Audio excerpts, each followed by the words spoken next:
ওমাইয়ুদিলিল ফালান তাজিদা লাহু ওলিয়া মুরশিদা। সুবহানাল্লাহ পড়ে।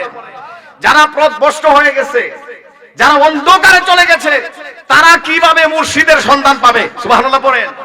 আমরা যারা মুর্শিদের সন্ধান পেয়েছি, আপনার বুঝতে হবে আমি আপনি সকলে আল্লাহর মনোনীত পছন্দের বান্দা। যারা পেয়েছি, আল্লাহ কোরআনে বলেছেন মাইয়াহদিল্লাহু ফাহুয়াল মুহতাদ, তারাই আমার পছন্দের ব্যক্তি, তারাই সঠিক পথের সন্ধান পাবে যারা সঠিক রাস্তায় আছে। ওলিয়া মুর্শিদা, তারা মুর্শিদ অর্থাৎ পথ প্রদর্শনকারীকে খুঁজে পেয়ে যাবে আমি যাদেরকে দিব। সুবহানাল্লাহ। আমরা যারা দরবার ভিত্তিক আছি, মনে রাখবেন আপনার পীর যদি সত্যিকারের ওলি হয়ে থাকে, আপনার বুঝতে হবে আপনার তাকদীর অনেক ভালো। সুবহানাল্লাহ। আল্লাহ আপনাকে আলমে আরওয়াহে কবুল করেছে, যার কারণে দুনিয়ার জমিনে আপনাকে একজন হক ওলির হাতে হাত রাখার সুযোগ দিয়েছেন। সুবহানাল্লাহ। আপনি চাইলেই চেষ্টা করলেও পারবেন না। যদি ওই জায়গা থেকে কবুল না হইতো, ওই জায়গা থেকে কবুল হয়েছে বিধায় আপনাকে আল্লাহ তাআলা দুনিয়ার জমিনে সেই সঠিক রাস্তা দেখাই দিয়েছে। এইজন্য সূরা ফুরকান, পবিত্র ফুরকানে সূরা কাহাফ 17 নম্বর আয়াত খুলে দেখবেন। আমি প্রত্যেকটা আয়াত নাম্বার এবং পারা পৃষ্ঠা সবকিছু বলে যাচ্ছি যেন আপনাদের মধ্যে আর বিভ্রান্তি না থাকে। আল্লাহ বলেছেন তারাই ভাগ্যবান যারা সঠিক একটা পীরের হাতে হাত রেখেছে। সুবহানাল্লাহ। Tamanna HD media Islamic YouTube channel.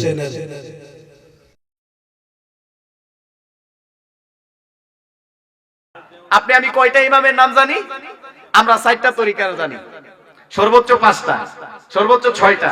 আপনি জানেন 111টা তরিকা আছে। কয়টা আছে? এগুলি জানার দরকার আছে না নাই? জোরে বলেন না, আছে না নাই? 111টা তরিকার ইমাম। কিছু ইমাম ছিল আলমে আরওয়াহে, তাদের রূহের মধ্যে হুজুরে পাক আব্দুল কাদের জিলানী আল গিলানী আল বগদাদি রাদিয়াল্লাহু তাআলা আনহুর নূর সেই অন্তরে যখন জারি করে দিলেন, আলমে আরওয়াহে থেকে তাদেরকে ইমাম হিসেবে আল্লাহ লকব দান করেছেন। এই জন্য কোন তরিকার ইমামকে ছোট করা যাবে, কোন দরবারের পীর সাহেবকে ছোট করা যাবে, গালি দেওয়া যাবে, ছোট করা যাবে না, রিবেক করা যাবে না। যেই যেমন হোক, যার যার পীর তার জন্য পথ প্রদর্শক, ঠিক না? আপনার পীর আপনার জন্য পথ প্রদর্শক, আমার পীর আমার জন্য পথ প্রদর্শক। এই জন্য কাউকে কটাক্কর করে কথা বলা যাবে না। এখন আসেন হুজুরে পাক আব্দুল কাদের জিলানী রাদিয়াল্লাহু তাআলা আনহু, তিনি কিন্তু দুনিয়ার জমিনের ওলি না, তিনি আলমে আরওয়াহে যখন সমস্ত রূহকে 3 ভাগে বিভক্ত করেছে, সেই 3 ভাগে বিভক্তর 1 ভাগের ওলিদের ওলি তিনি। সুবহানাল্লাহ। কিভাবে করলেন? আল্লাহ তাআলা রব্বুল আলামিন প্রথম ভাগ কি করলেন? নবীদের রূহ মোবারক একটা গৃহে ঢুকাই দিলেন। সুবহানাল্লাহ পড়েন। দ্বিতীয় ভাগ শহীদদের রূহ মোবারক আরেকটা গৃহে ঢুকায়া দিলেন। তৃতীয় ভাগ সমস্ত ওলি আল্লাহ, আউলিয়া, আবদাল, কুতুব সবার রূহ মোবারক একটা গৃহে ঢুকাইলেন। ঢুকানোর পর বাবা আদম শফিউল্লাহ আলাইহি সালাতু ওয়াস সালাম সৃষ্টি করলেন। ওনাকে আল্লাহ তাআলা রব্বুল আলামিন উন্মুক্ত ভাবে জান্নাতে ছেড়ে দিলেন, যাও যাও হে আদম, তোমাকে আমি এমন একটা শক্তি দিলাম, তুমি চাইলে এক জান্নাত থেকে আরেক জান্নাতে যাইতে পারো। আমার সৃষ্টিগুলি তুমি খুঁজে খুঁজে দেখতে থাকো। যখন তিনি ঘোরাঘুরি শুরু করলেন, হঠাৎ করে তিনি একদিন নবী রাসূলদের রূহ মুবারকের গৃহে চলে গেলেন। গিয়ে দেখলেন সমস্ত নবী রাসূলের রূহগুলি নূরে নূরান্বিত। প্রত্যেকটা রূহ মুবারকের মধ্যে নূর আর নূর চমকাচ্ছে। তিনি তাদেরকে সালাম দিলেন, তারাও সালামের জবাব দিলেন। দ্বিতীয়বার আবার ঘুরতে ঘুরতে শহীদদের রূহ মুবারকের গৃহে চলে গেলেন। পবিত্র রূহের গৃহে যখন চলে গেলেন, সেই জায়গায় গিয়ে দেখলেন প্রত্যেকটার রূহ নূরে নূরান্বিত হয়ে আছে।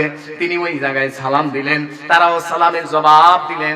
তারপর আবার ঘুরতে ঘুরতে সমস্ত আবদাল কুতুব বলি আল্লাহদের রূহের গৃহে চলে গেলেন। গিয়ে দেখলেন সমস্ত রূহ নূরে নূরান্বিত, কিন্তু একটা রূহ তাদের থেকে 1000 গুণে বেশি নূরান্বিত। পড়ি না সুবহানাল্লাহ। বাবা আদম সফিউল্লাহ আলাইহিস সালাতু ওয়াস সালাম জিজ্ঞাসা করলেন, ইয়া রব্বে করিম, ইয়া আরহামার রাহিমিন, সমস্ত রূহকে দেখলাম, কিন্তু সমস্ত রূহুর মাঝখানে যেই রূহটাকে আপনি দাঁড়া করাইলেন, ওই রূহটার আলো এত বেশি কেন? আর ওই রূহটাকে দেখার পর আমার হৃদয়ের মধ্যে কেমন যেন একটা টান কাজ করে পড়ে না। সুবহানাল্লাহ। আল্লাহ বললেন, ও আদম সফিউল্লাহ, শোনো, এই রূহটা তোমারই একজন সন্তান।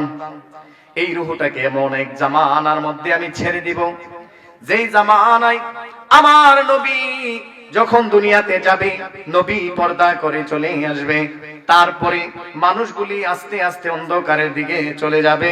এমনও তো সময় আমি এই নূরান্বিত রূহটাকে ছেড়ে দিব, যার ইসলামের তালকিনে সমস্ত বিশ্বের মুসলিম এক কাতারে দাঁড়িয়ে যাবে। পরে সুবহানাল্লাহ।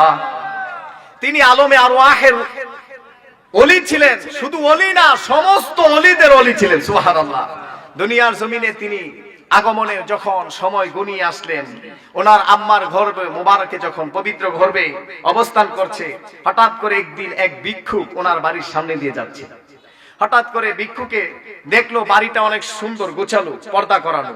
তিনি ভিতরে ঢুকলেন, গিয়ে বললেন, এমন কেউ আছেন যে আমাকে একটা বেলা তৃপ্তি সহকারে খাবার খাওয়াবেন? এই কথা তিনবার বললেন, ভিতর থেকে কোনো অ্যানসার আসে না। চতুর্থ নম্বরে বলছে, আল্লাহ, এই করে যদি খাবার থাকা সত্ত্বেও আমাকে না খাওয়ায়া দেয়, এটার জন্য কিয়ামতের দিন তুমি তাদেরকে কাঠগড়ায় দাঁড়া করাবে। সুবহানাল্লাহ। পড়েন।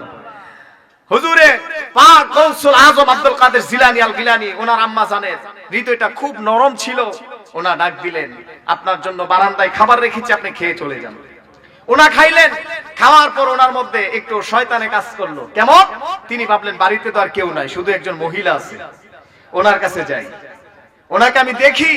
বা খারাপ একটা মত ছিল। সামনের দিকে যখন আস্তে আস্তে আগাইতে শুরু করলেন, ওনার গর্ভ থেকে হুজুরে পাক আব্দুল কাদের জিলানী আল গিলানীর পবিত্র রূহটাকে ভাগ শুরুতে বের করে দিলেন।